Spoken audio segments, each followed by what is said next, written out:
Morning, everyone. It's Wednesday morning, the 10th of March, and this is your video number 665.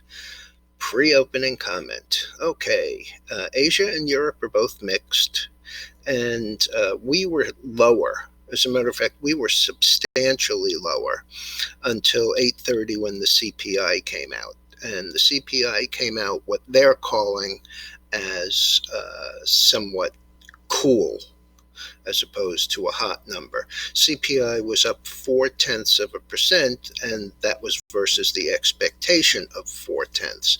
And CPI ex food and energy, for those of you who don't eat or drive, was up 0.1%, and they were looking for up 0.1 to 0.2.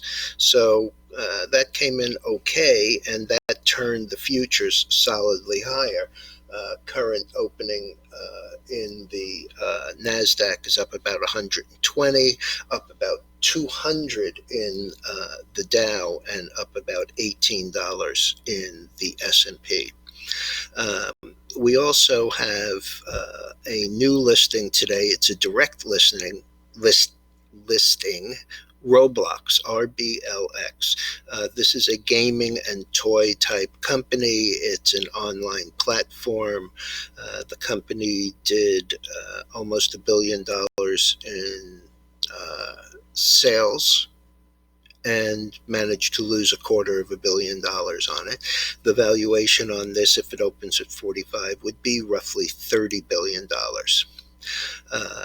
Looks like ConAgra is in a deal to sell Hebrew National for about $700 million. I don't know what the valuation that it was expected, so it's hard to know. We'll see when it opens.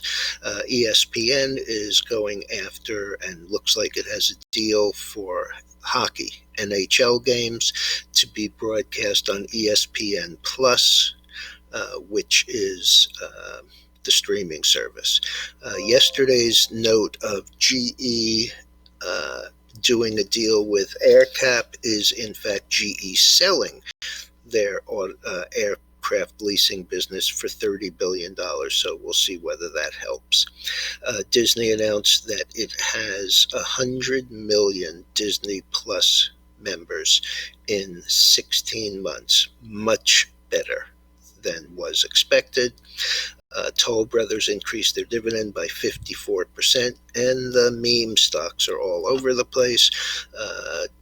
GME, GameStop, is 272.5, up another 12. That has over doubled this week.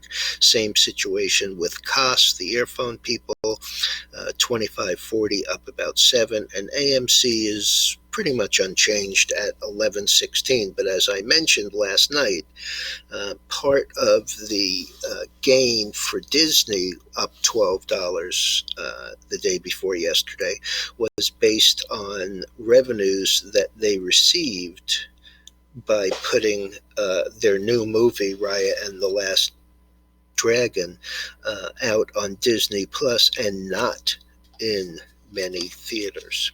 So we have that.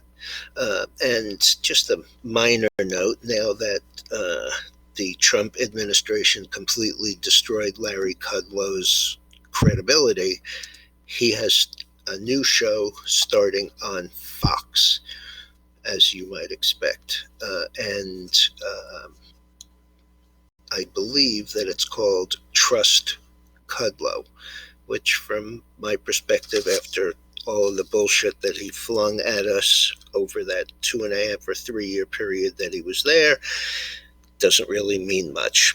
And a minor note on SoftBank, who had $1.5 billion investment in Greensill Capital, which went bust, also gave them an additional $400 million in December to try and stave off that problem, which obviously did not work.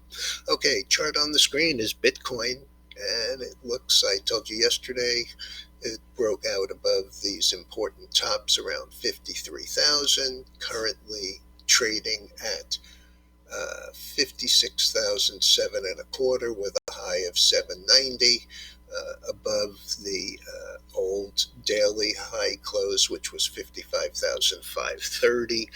And if we hold here, it looks like we will have another extension. I mentioned it last night. I would expect it to be up to the 68 to 70,000 range. The gold is basically unchanged after yesterday's up $39 day, up 90 cents.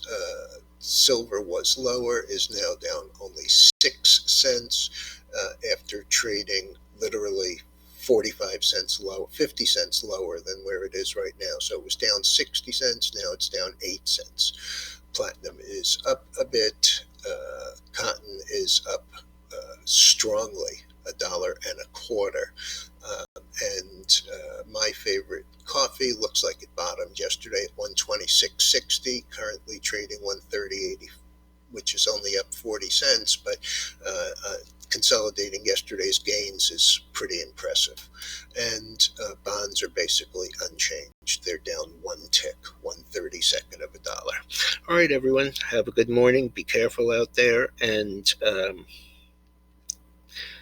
I don't know what to tell you about some of these meme names. But again, I can't imagine that it ends anyway but ugly. Have a good day.